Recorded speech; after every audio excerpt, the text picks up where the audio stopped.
Hello friends, welcome back to my channel. তো এই বছরে এটা আমার প্রথম ব্লগ। তোমাদের সবাইকে জানাই হ্যাপি নিউ ইয়ার। প্রথম ভিডিও এই বছরের। তো সকালবেলা চা নিয়ে বসে পড়েছি। তো এবছর যেহেতু প্রথম থেকেই আমাদের কারোরই শরীরটা ভালো নেই, সবাই একটু শরীরে অসুস্থতায় ভুগছি। মার শরীর খারাপটা একটু বেশি বাড়াবাড়ি হয়েছে।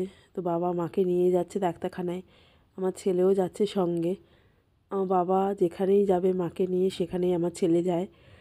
তো মাকে যেহেতু ডাক্তার দেখাতে নিয়ে যাচ্ছে, সেও যাচ্ছে। আমি একা বাড়িতে রয়েছি, সবাই গেলে তো আর হবে না। এই জন্য মা যাচ্ছে ডাক্তারখানায়, আমি এদিকে বাড়ির কাজ করব। এখানে চলে যাচ্ছে, ওই আবার টাটা দিচ্ছে অত দূর থেকে চলে গেল। তো এরপরে চলো আমার বাকি কাজগুলো সারি। প্রথমে আমি আলুটাকে ভাপ দিয়ে জলটা ফেলে নিলাম। আমার বাবার সুগার আছে, সেই কারণে আলুটা ভাপ দিয়ে জলটা ফেলে দিয়ে আমি এখানে ভাজা বসিয়েছি। এখানে আমি পটল আর আলুটাকে ভেজে নিচ্ছি রুটির সঙ্গে খাওয়ার জন্য। সকালবেলা আমাদের রুটি হয়, রুটি আর ভাজা হবে। ভাজা এখানে হয়ে গেছে, এরপর আমি রুটি বানাচ্ছি।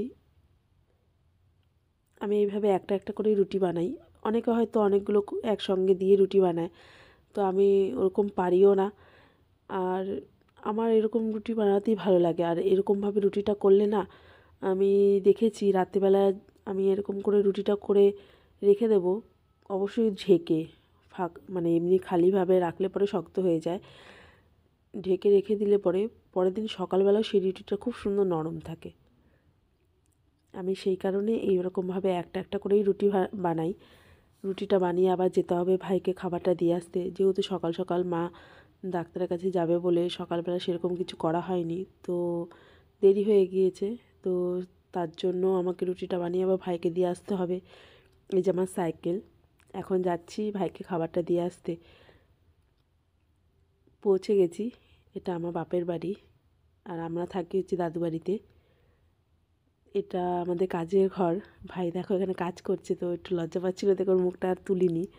বাড়িতে চলে এসেছি। এখানে আমি মাছ রেখেছি, মাছটা নুন হলুদ মাখিয়ে নিয়ে একদিকে ডাল আর আমি ভাতটা বসিয়ে দিয়েছি।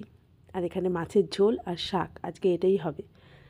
আর দেখো দুপুরে খাওয়া দাওয়া হওয়ার পরে বাবা, এর থেকেও বড়ো পানটা ছিল, আমি একটু লেট করে ফেলেছি দেখে বাবা খেয়ে ফেলেছে পানটা, সেটা আমি তোমাদের দেখাতে পারিনি। তাও এগুলো খুব একটা ছোট নয়, এটাও ভালো বড়, এর থেকে একটু বড় ছিল, দেখালে ভালো হতো।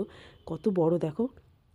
সন্ধে হয়ে গেছে, এখন যাচ্ছি ছেলেকে দিতে, পড়তে দিয়ে আসতে।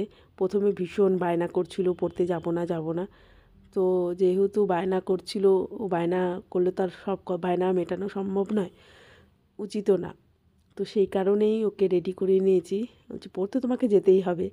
ওর একটা আবার ভালো গুণ কী আছে, রেডি করে দিলে পরে ও ঠিক চলে যায়, তখন আর কিছু বলে না। তখন এমন আগ্রহের সাথে যায়, লোকে দেখলে ভাববে কি কত ভালো ছেলে, দেখো তো একা একা চলে যাচ্ছে, তুমি খালি না ওরকম বলো। তো পৌঁছে গেছে পড়ার এখানে, পুরো রাস্তাটাই ও দৌড়ে দৌড়ে এসছে। ওরকমই দৌড়ে দৌড়েই পড়তে যায়। লোকে দেখলে কত ভালো ছেলে না, অবশ্যই ভালো ছেলে, সবই ভালো। আর ভিডিওটা আর বড় করছি না, ভিডিওটা এখানেই শেষ করছি। তোমরা ভালো থেকো, সুস্থ থেকো। আমার ভিডিওটা কেমন লাগছে তোমরা প্লিজ কমেন্ট করে আমাকে জানিও। আর আমার চ্যানেলটা সাবস্ক্রাইব করে দিও। সরি, ভিডিওটা যদি তোমাদের ভালো লেগে থাকে একটা লাইক দিয়ে দিও।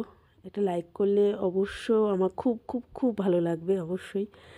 তো ভিডিওটা আর বড় করছি না, এখন রাত হয়ে গেছে, পড়তে দিয়ে এখন বাড়ি যাব। ভিডিওটা এখানে শেষ করছি। Tata, good night.